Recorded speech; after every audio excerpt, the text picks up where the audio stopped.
It's time for Talking Pints. I'm joined by David Haigh, who's got quite a story to tell.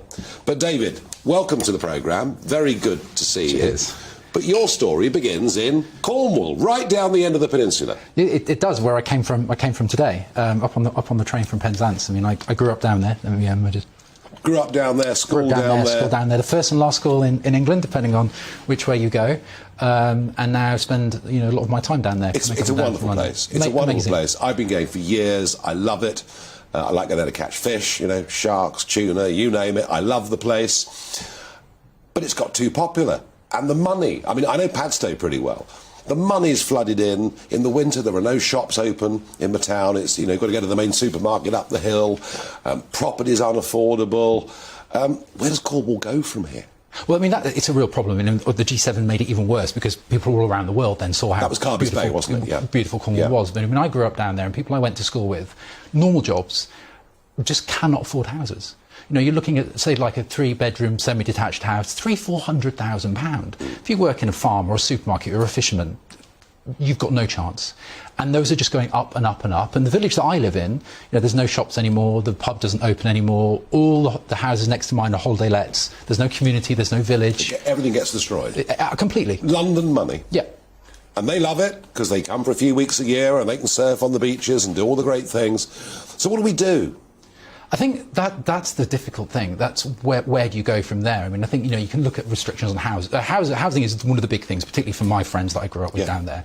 They can't get on the housing ladder at all. And so that's the big thing. Jobs also. And there's very much a brain drain. I mean, like I did when I got to 18, I left as soon as I could because there's no industry. And you became a lawyer, and you went into that profession. Now, it is very difficult. Well, all I can think, David, is I think Mevagissey have a good project where they built a little bit out of the village, but they built some affordable housing for sale to local people, and I think that's what's going to happen. I think if Michael Gove starts super taxing second homes, that's kind of so socialist. I'm not really sure they can do it. But how does a Cornish lad who goes off to get qualified and goes into law, how does he get involved with and become the boss of Leeds United Football Club? How does that work? It's a very strange tale via Dubai and Bahrain. And to cut a very long story short, I worked for an Islamic bank. And the Islamic bank basically wanted to get into British sport. Like you see a lot of the Gulf countries effectively buying up British sports washing, that kind of thing. And I was a lawyer working for them.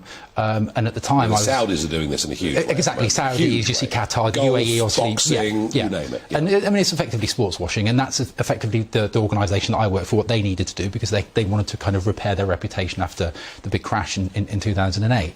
So they looked at Leeds United, ultimately purchased it, and then realised that it wouldn't be very popular with an Islamic bank owning a British football club with various things they want to do, for instance, banning alcohol, etc., etc. Yeah, so that doesn't really go very well. No, not with Leeds, not with Leeds. So they needed some, basically, English chap from Cornwall to go and run it, because so I was effectively the face of it for them, and knew nothing about football at the time, completely thrown into it at the time. And football politics is horrendous. Well, Ken Bates was the owner, so I mean, I'm good friends with Ken now, but Ken was the owner, so I had to do negotiations with Ken for 9 months in Monaco to buy it, which he, as you can imagine, Ken really enjoyed that.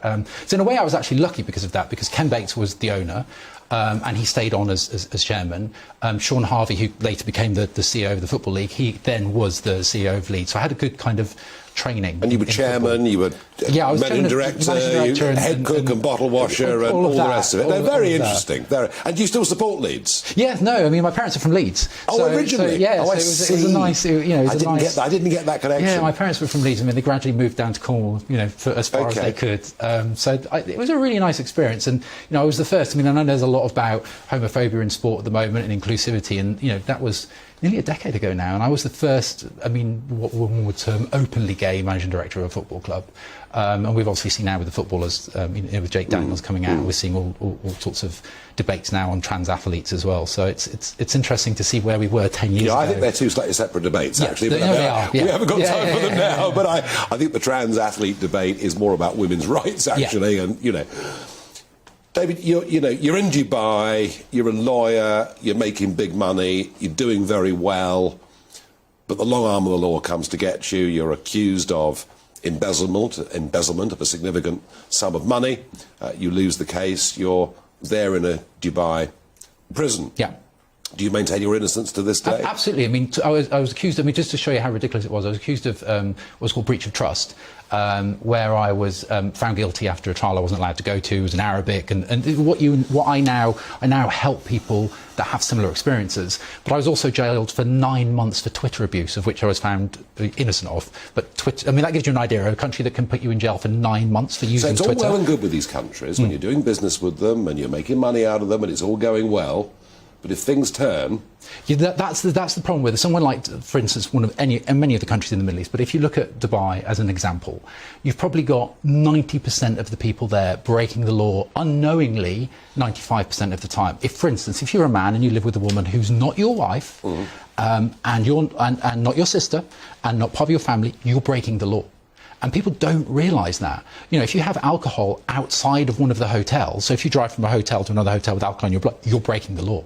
Gosh. And because people don't... Well, everyone keeps telling me Dubai's a wonderful place to go, but you just put me off for good, I think. That's the problem, because it's so arbitrary, and you know, the laws are very much like Saudi. But the money's flowing in, isn't it? It is. And you know, you particularly see, you know, in the last couple of years, we've seen some of the leaders of Dubai do very bad things to people in this country. You know, there's been a very high-level divorce case with a lady called Princess Haigh, you know, kidnapped daughters, all things like that. Yeah, that case was extraordinary, wasn't it? Yeah, I mean, it was something that I helped with. And also with the daughter of the ruler of Dubai, a lady called Princess Latifa, who he helped escape. Reached some level of fame. Yeah. And she did manage to escape. Yeah, it's a year since she was released now. Right. Well, released within kind of inverted commas. So what does this tell us?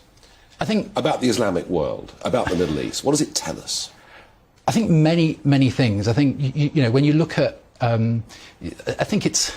I mean, where do you start? I mean, my experience is that when you look at, for instance, what we know about women's rights, we've got 2 daughters that were effectively kidnapped and locked up because all they wanted to do was live a free life. We've got Princess Haigh of Jordan, who was the last wife of the ruler of Dubai, running to England in fear of her life and being given the largest ever payout in a divorce settlement. Part of which was, I think, a couple of $100 million of that was for security given to her by an English judge because they were that fearful of what could happen to her here. So that shows you there's serious problems. Did you do the right thing in fronting up a big organisation, Dubai Leeds United Football Club? I regret now bringing them into football because now I've seen the other types of sports washing that go on. And Newcastle, of course. Saudi, you know, and Man City as well, and obviously the UAE. I mean, one of the ladies that we help, she's the first wife of the ruler, and she's the mother-in-law of the chairman of Man United, Man City, and she's suffered similar experiences of abuse, you know what, as well. David, it takes a big man to admit that he was wrong to do it, and I respect you for that. Now, in prison over there, you suffered pretty horribly. You know, whatever conditions in our Victorian prisons, they're not always great, but you had a pretty miserable time over there in prison. How was recovery from that? You had sort of PTSD effectively after it. Yeah, I mean, I came back I was there for 22 months. I came back in 2016. And, you know, obviously to a big media, obviously because it was in football, a huge media attention. I remember it, yeah. And then that died off, and then this thing creeps in, which I now know is called PTSD.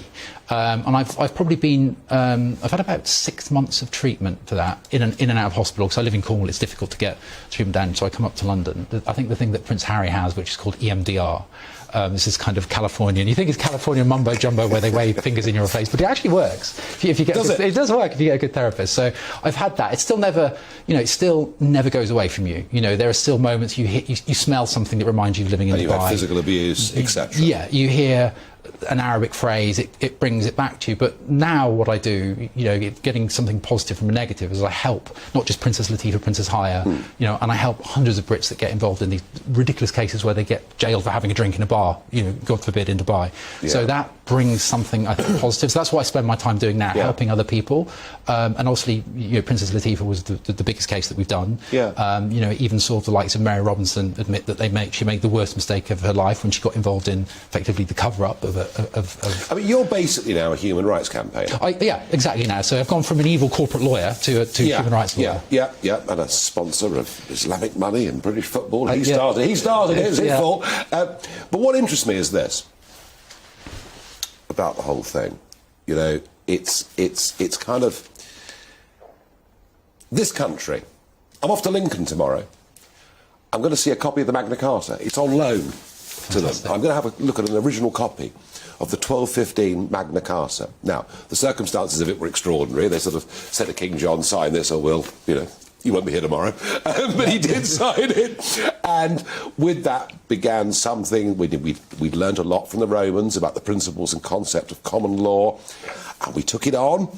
And I was brought up to believe that we're born as free people, and only if there's a law prohibiting things do we not do something. And the opposite of that, of course, is state-given rights, which in emergencies can be taken away at any moment. And it brings me to an interesting debate with you about the ECHR, the European Convention on Human Rights, the European Court of Human Rights, written into British law via the Human Rights Act of 1998. And I'm campaigning actively for us to leave that court, because I don't believe we need judges in Strasbourg to ensure fairness in our country. As a human rights campaigner, what say you? I think where we are now, with obviously the Human Rights Act going, a new Bill of Rights as it's termed coming, and with Brexit, I think it's a huge mess for human rights for all parties involved, because no one quite knows where we are now. And where do we need to get to? I think in a perfect world, which we're not in, and with the right leaders, which we don't have, you know, I think it would be ideal for us to be a standalone country and not be party to any other organisations. For instance, the ECHR. So you're a Brexiteer by instinct? At the beginning, yeah. But the problem that I have is that the leaders that we have at the moment, as you would say, they're not getting Brexit done. We've got a complete mess. That's why we're having a drink. Don't know where we are from a human rights perspective. You know, we've got one foot now in the ECHR and potentially one foot out. So they're relevant, but they're not. How's that going to work? It's just adding a whole new layer of confusion, which benefits nobody. You know, if we had fantastic leaders that had conviction, you know, like in the past when you look at the likes of Thatcher. But you were chairman of various Tory party organisations in the Middle East. No, I was, and I was on the candidates list. So should Boris stay or should he go? There isn't anyone else I can see at the moment. That's so the you'd problem. stick with him. You'd stick with him. I'd rather he go, but there's no one else, so I'd stick with him. I think it's a bigger gamble to stick with him. I think it's better to gamble and find who comes there. David, I could talk to you for hours. It's a fascinating story. I know you've been through a lot of considerable personal pain through it, but the fact you're now using that to help others is commendable, and thank you Pleasure. for joining me. Cheers. On Talking Thank you. Pints. Pleasure. Thank you. Bye.